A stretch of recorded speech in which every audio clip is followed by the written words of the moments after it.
मित्रों, आज मित्रता दिवस के शुभ अवसर पर आपको ढेर सारी शुभकामनाएं। आप जीवन में सदैव स्वस्थ रहें, व्यस्त रहें और मस्त रहें।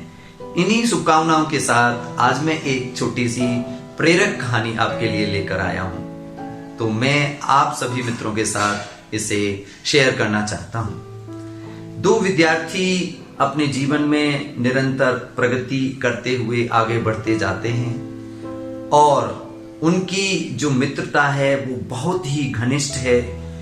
लेकिन एक दिन वह समय आता है जब वे अपने विद्यार्थी जीवन को पूरा करके अपने अपने कामों की ओर निकल जाते हैं। दोनों ही मित्र अपने अपने कामों में उच्च शिखर की ओर बढ़ते जाते हैं। दोनों के ही पास समय का अभाव होता है, लेकिन कभी कभी वे अपने व्यस्ततम समय में से निकालकर दोनों कभी कभी मिलते हैं।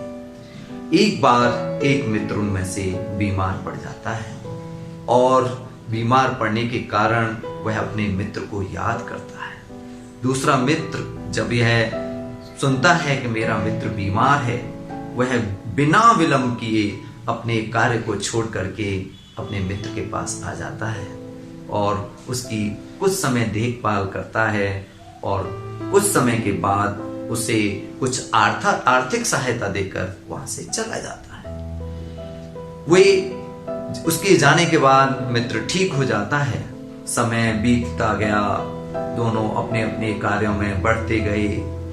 अब इस बार क्या होता है कि जो मित्र उसको आर्थिक सहायता देकर वापस चला गया था, वह बीमार हो जाता है।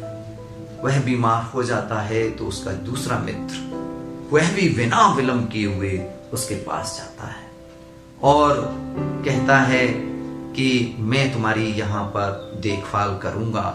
मेरे पास धन तो नहीं है, लेकिन मैं आपको समय देकर देखभाल करूंगा। वह उसके पास उस समय तक रहता है जब तक कि वह ठीक नहीं हो जाता और उसके बाद वह वहां से चला जाता है। दोनों मित्र आपस में अपने अपने कार्यों में लग जाते हैं। तब पहले मित्र को जो उसके यहाँ धन दे करके आ गया था, उसको अपनी गलती का एहसास होता है। वह अपने मित्र के पास जाता है कि हे मित्र, मुझे माफ कर दो।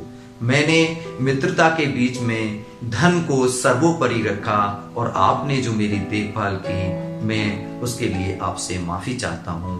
तो मित्रों, प्रिय मित्रों, मैं समझता हूँ मेरा भाव आप समझ गए होंगे। कभी भी मित्रता के बीच में इस धन को ऊपर नहीं लाना चाहिए। मित्रता वह उपहार है जो कि सबको नहीं मिलता और यह वह रिश्ता है जो कि मुसीबत, हर्षोल्लास सबके समय अलग ही पहचान देता है। आपका बहुत बहुत धन्यवाद।